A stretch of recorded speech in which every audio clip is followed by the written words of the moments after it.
Buenas tardes, mi nombre es Gustavo Seifer y hoy vamos a hablar sobre resistencias térmicas. Para la resolución de algunos problemas de transferencia de calor resulta muy útil hacer una comparación entre la resistencia térmica y resistencia eléctrica, en donde comparamos la corriente con el flujo de calor. Así como en la electricidad, cuando nosotros tenemos un diferencia de potencial y una resistencia intermedia, generamos una corriente. En la transferencia de calor, cuando nosotros tenemos una diferencia de temperatura y un material con una conductividad conocida o un coeficiente de convección, podemos provocar un flujo de calor entre medio. En la electricidad, la fórmula que define este fenómeno se conoce como la ley de Ohm.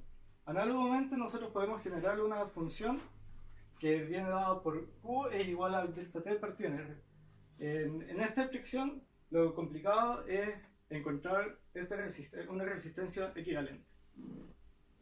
Para el cálculo de la resistencia térmica va a depender del mecanismo de transferencia de calor que se aplique. Cuando se trata de conducción, nosotros lo que aplicamos es la ley de Fourier, que cuando estamos hablando del plano cartesiano, al discretizar la ecuación, podemos ver cómo toma la forma de la analogía eléctrica, en donde la resistencia va a ser igual al inverso de la conductividad por el área transversal dividida en el espesor del material.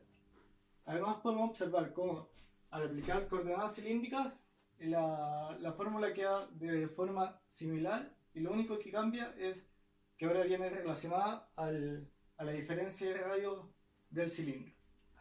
Cuando el método de transferencia es la convección, nosotros utilizamos la ley de enfriamiento de Newton, que relaciona el coeficiente de convección con el área de superficie del material, relacionando la temperatura de superficie y la temperatura del ambiente a una distancia suficientemente alta para no ser afectada por este. Como podemos analizar, para llegar de esta ecuación a algo similar a la resistencia eléctrica, la resistencia de convección va a quedar 1 dividido en el coeficiente de convección por el área de superficie. En la actualidad es cada vez más usada la energía solar a nivel doméstico. Es por eso que muchos hogares optan por implementar tanques que tengan paneles solares y acumulen agua durante el día para su posterior uso. En nuestro ejercicio, para poder entender la resistencia térmica de mejor manera, analizaremos uno de estos tanques y cómo es el flujo de pérdida de calor que tiene un estanque a través de todas sus paredes.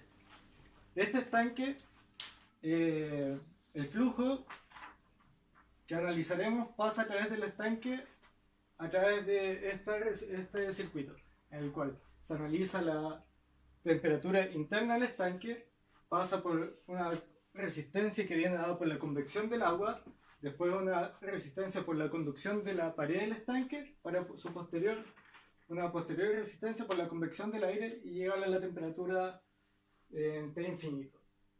El comportamiento es análogo para el manto y las caras, por lo que primero analizaremos cómo se comporta en el manto, en donde la primera resistencia viene dada por el coeficiente de convección del agua y una área 1 que viene siendo el radio interior del estanque.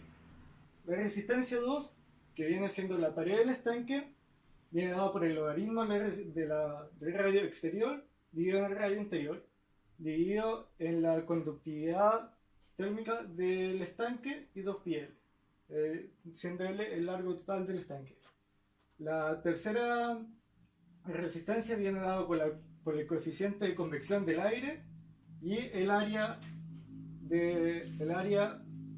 exterior del estanque. Para las caras, como es en coordenadas cartesianas, su análisis en convección es el mismo, siendo el área la superficie del estanque y la resistencia por conducción viene dada por la diferencia del radio, siendo el espesor del estanque y el mismo cada el material. La resistencia total se calcula con la suma de las tres resistencias y la resistencia de la cara lo tendríamos que multiplicar por 2 para tomar la cara inferior y la cara superior del estanque. Para tener el flujo total de pérdida tenemos que sumar la resistencia del manto más 2 veces la resistencia de las caras. Bueno, Habiendo calculado las resistencias en cada sección y utilizando la energía eléctrica, podemos hacer el cálculo del flujo de calor en cada sección. Y tenemos que el flujo de calor total va a ser la suma de los tres calores. Pero más importante que el cálculo es la realización de un análisis del problema. Como podemos observar, el fluido, que es agua, viene con un coeficiente de convección, el cual no lo podemos cambiar, ni tampoco podemos cambiar el coeficiente de convección del aire. Por lo que nuestra única variable viene siendo el K del coeficiente del material. Entonces, si lo que nosotros buscamos es que el Q total sea lo menor posible, nosotros lo que tenemos que lograr es que nuestro valor de resistencia aumente lo más posible. Como podemos ver que esta expresión está elevada a menos 1, observamos que si nosotros aumentamos el coeficiente, el valor de K, vamos a aumentar el flujo de calor. Por lo que un mejor aislante sería un K relativamente pequeño y así evitaríamos las pérdidas del estanque. Muchas gracias por su atención.